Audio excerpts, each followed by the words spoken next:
Hello and welcome back to a brand new episode of Sam Talks Nerdy. Hope you're happy, doing well, just dominating life, crushing it. It is that time of the month. It is time for another installment of the monthly wrap-up. Same deal as before. We look at the news from the previous month, so on and so forth. Without any further delay, because we have quite a bit to talk about, let's get into it. First order of business, according to Daniel Richtman, Ben Affleck will not be back as Daredevil in Deadpool 3 despite previous rumors. Now this is really interesting because, it's been confirmed that Jennifer Garner is going to be back as Elektra, so you would think that we would get something with Ben Affleck as Daredevil. Well, it looks like that won't be the case. Does that mean we won't see that version of Daredevil in the movie? We could just get someone else in the suit and do like a from behind shot or something like that. But then again, if we don't see this version of Daredevil, is that really a bad thing? Because, with all the theories and rumors we're seeing of all who we're going to see in this film, I think it's okay if some don't really show up. Jackie Earle Haley responded to a fan cast of him as the Mad Hatter in the Matt Reeves Batman universe, and it was after seeing that fan casting that I realized there are a lot of characters he can play in that universe. Mad Hatter's one of them, but he could also play like Hugo Strange or Scarecrow. I think those three will be really good characters for him to play. So hopefully this will happen either in the Matt Reeves Batman films or maybe is it supposed to be like a Arkham Asylum series coming to Max as well next to the Penguin series, or was I imagining that? According to My Time to Shine Hello, Sam Raimi is being eyed to direct Avengers Secret Wars. Now I've mentioned that this could work pretty well because he could be a really good way to meld both the MCU and the previous Fox X Marvel whatever films. And also, this could work out pretty well if he's attached from the beginning, because if you think about Multiverse of Madness, he jumped on after the previous director left and there was a lot of studio interference. So if he has full control from the get-go, this could work out. And we have quite a few bits of Deadpool 3 news to talk about. According to Daniel RPK, we will see Liev Schreiber back as Sabretooth in Deadpool 3. And this could be really awesome because this could be some sort of a X-Men Origins Wolverine reunion where we have Ryan Reynolds, Hugh Jackman, Liev Schreiber all together for a scene or two. Plus imagine Liev Schreiber wearing a more accurate Sabretooth costume, either the one from the comics or maybe a version of what we saw from the first X-Men film or maybe even X-Men Evolution. I think that would be really cool. Also, Daniel RBK claims that we will see Daniel Radcliffe in Deadpool 3.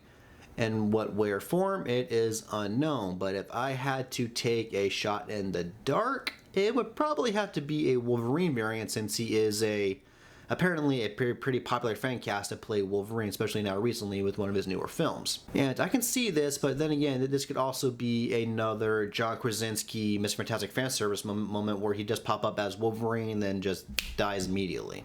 And for our last bit of Deadpool 3 news, according to Giant Freaking Robot, Carl Urban will appear as a Wolverine variant in Deadpool 3. Now this will be honestly kind of cool to see because come on, it's Carl Urban. He would make the perfect Wolverine. And also, for some reason, they posted this on Instagram, has over 10,000 likes, and I don't know. I'm not bragging, it's just this really makes me confused with Instagram sometimes. We have the 9 episodes for What If Season 2, which I've already covered in a short. But to summarize, it's sort of maybe the same deal as Season 1, where there are some really interesting concepts for episodes, but then there are some concepts and episodes that don't really sound all that interesting. I have no real interest in watching a whole WandaVision episode that's basically a musical instead of a sitcom. And I also don't really care for the whole How Happy Hogan Saved Christmas episode.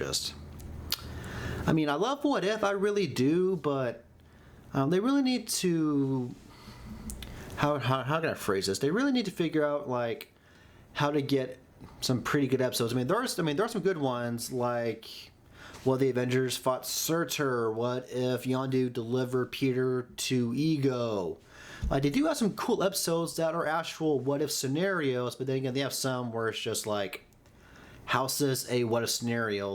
The episode where we're gonna see Hank and Janet fight the Red Guardian. I don't really see I don't see how that's a what if episode. I mean, sounds cool. I'll watch it, but how is that a what if scenario? According to My Time to Shine Hello, Jake Gyllenhaal has been offered the role of Mr. Fantastic in the MCU. Now, this is a complicated bit of news because, well, for one, Jake Gyllenhaal has already been in the MCU as Mysterio, but here's where it gets interesting. Apparently, the latest rumor, theory, report of the Fantastic Four in the MCU is that they're from an alternate Earth, and they come to the MCU proper and stay there post Secret Wars. And that's just summarizing what I've heard. I don't know about you guys, but I am so ready for these rumors to end. I'm done. It's new casting every week for Mr. Fantastic, Sue Storm, whatever. And I want it to end. And I'm glad strike's over, so this can get the ball rolling again and just make it stop, Kevin Feige. Please, just make it stop. Also, according to My Time to Shine Hello, we will see Michael Mando back as Scorpion for Spider-Man 4. Now, this rumor has popped up numerous times throughout the years of him appearing in No Way Home, so let's see if this pans out. I mean, I can see it panning out, and I do want it to pan out, so fingers crossed. According to Daniel RPK, Lex Luthor will be running for president in Superman Legacy, and also Brainiac will not be the villain of Superman Legacy. Now, when it comes to Lex Luthor as president, I think I failed to mention this in the original short, but while I do want to see Lex run for president, I think it's too soon to happen in the first entry in the DCU, or the second entry. Because I want this version of Lex to follow the Lex Luthor from the DC animated shows of a successful businessman, turned supervillain, then after getting rehabilitated, runs for office. I think that would be pretty cool to see happen in live action. And when it comes to Brainiac not being the villain of Superman Legacy, it kind of sucks if it's true, because I think he'd be the perfect villain, especially if this film's going to explore both Superman and Clark Kent. Brainiac could be a good way to get some lore of Krypton. Sean Levy has confirmed that he has seen the rumors of him directing Avengers Secret Wars. Pending on Deadpool 3, I'm going to have to wait to see how I feel about this. If it works out and Deadpool 3 is awesome, then heck yes, I am all for it. We have a couple of DCU leaks. According to My Time to Shine Hello, the Rogue will be popping up in the DCU in some way or another. And I think I mentioned this in another monthly wrap up, but there was rumors or talks of a Rogue's TV show in the DCU, so I wonder if this could be that still. Or maybe it could be a Rogue's movie, just who knows. There are a lot of variables when it comes to this, and it also makes me wonder, could this be how we're introduced to the Flash? I mean, I mentioned it before, but it could be pretty different. Instead of a Flash solo movie, we get a Rogue solo project, and that's how we get the Flash in the DCU. Then he goes on to do the Justice League, and then maybe after that we get a Flash movie, because I imagine James Gunn will want to kind of space out the Flash movie after the Ezra Miller one. According to DCEU leaks on Reddit, we will see the Wonder Twins in Chapter 2 of the DCU. And while I am all for the Wonder Twins being in the DCU, especially alongside a fully formed Justice League, it's too soon to even start making up rumors about Chapter 2. Like, let's get the rest of Chapter 1 before we move on to Chapter 2, shall we?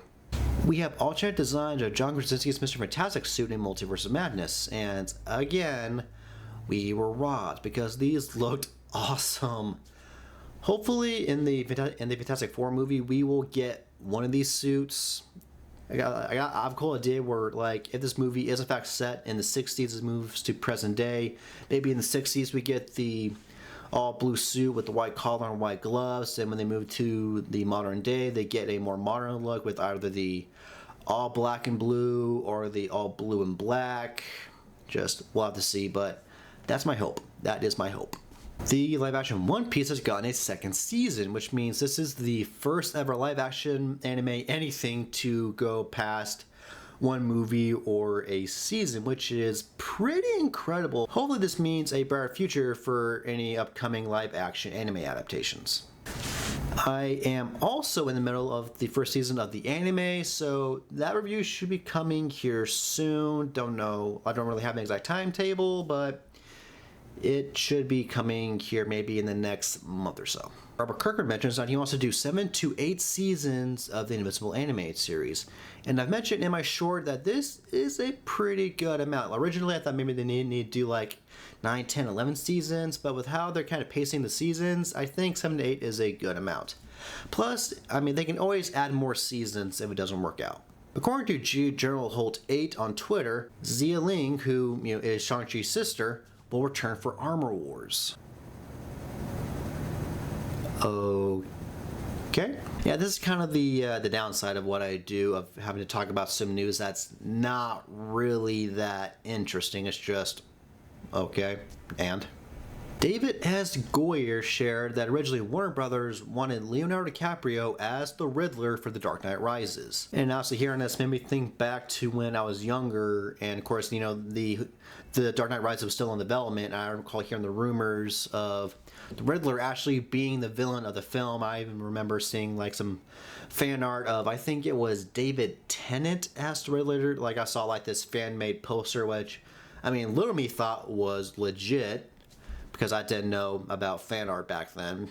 And I think I even recall seeing a fan-made trailer with Johnny Depp as the Riddler, I think. It's been a while. It also makes me wonder if the film would have been any different with the Riddler as a villain. Like, would have kept the whole No Man's Land story arc, or would it have gone any different direction? I imagine if they kept the whole No Man's Land story arc, it would maybe be more in tone with Batman Zero Year, but then again, that storyline didn't even exist then. James Gunn confirms that Zoe Marduina, John Cena, Viola Davis, and Freddie Stroma will all be back for the DCU. And I imagine if we have Viola Davis, John Cena, and Freddie Stroma back, that a good portion of the Peacemaker casts will be back as well. These are the only actors that are known to be going over to the DCU as of now. It's unknown who else is going to follow suit, if anyone's going to follow suit. I mean, I have a few actors in mind I want to see, like Journey Smollett, the Black Canary from Birds of Prey. I wouldn't mind seeing her again. She needs a second chance. Zachary Levi, I won't kick him out, because I think he needs another chance as well, especially if he could portray a more comic accurate Shazam, at least personality wise. Hawkman, definitely want to see Aldous Hodge. I mean, I know some people are gonna be like, wait, he's too old, especially if we have Isabella Merce as Hawkgirl, but here's the thing. It's unclear which Hawkgirl she'll be playing. There's two. There's Kendra Saunders, and then there's Shira Hall.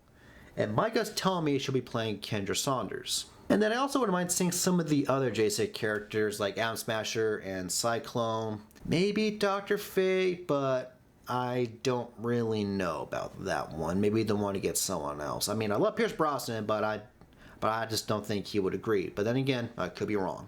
And lastly, according to Deadline, Marvel will start meeting with writers for the X-Men movie this fall, and a decision could be made by 2024. Now, this is really exciting because this is our first bit of information relating to anything MCU X-Men that's not relating to the X-Men animated series revival. And this is honestly, I'm excited because finally we're getting something with the X-Men. This is a project I am very excited to see. But then again, I'm happy that this is happening, but it also makes me a bit nervous because I really want Marvel to get the X-Men right with this, because I love a lot of the Fox films, but they didn't get a lot right. And I really hope Marvel learns from those films and manages to correct them in their films, and their X-Men films, I should say. We have a couple of bits of small news which I posted on my stories. For one, Jeff Snyder claims that Josh Hartnett could be playing Doctor Doom in the MCU, which I have never imagined him as Doctor Doom. Could he do it? Who knows? I'm not really familiar with Josh Hartnett. I mean, I know his name, but I haven't really watched any of his films. Universal is planning to develop a live-action Legend of Zelda movie. I mean, well, first off, awesome, us getting a Legend of Zelda movie, but I kind of wish it was animated, or I hope it does kind of switch to animation, because I think it will just work a lot better. And plus, if it's animated, we could get a animated Smash Bros. Film. The long-awaited Lando Disney Plus series is now going to be a movie. And lastly, as I mentioned in a short, we're getting a third Star Wars Jedi game. Curious to see what's in store with that. I have a feeling that Cal might die. I hope not. Love Cal. And that is it for the monthly wrap up. Pretty good month of news, I have to say so myself. Like, it's kind of amazing what news will come out even with strikes going on. But now with them over, I'm kind of curious as to what will come out. James Gunn even said, with them over, expect some more DCU news. So, oh boy, I cannot wait to dive into all those juicy nuggets. Just gets me excited. That's why I love doing this. I love talking about this stuff. It's my passion. It's my passion, man. So hopefully one day I can get paid to start to talk about this stuff, because, I love talking about it. What am I getting paid? So myself. Subscribe, please. Anyways, I'll be here for this. Anyways, I'll be here for this episode of Sam Talks Nerdy. Thank you for watching or listening if you're listening to this via my podcast. If you are listening to this via my podcast, please make sure to leave me a 5-star rating and a good review where you can. Feel free to leave me a voice message on Anchor, whether it's something about your day, your favorite bit of news, some sort of theory, curse me out. I want to blame you if you curse me out. No, my feelings will be hurt. And also, please follow me on Apple Podcasts, Google Podcasts, or Spotify. If you watch this on YouTube, please make sure to do the usual stuff. Like, comment, subscribe. And until next time, just happy to stay well, stay healthy. Don't do anything illegal. Be cool, stay in school. Don't do drugs. And I will see you or talk to you next time. Peace out.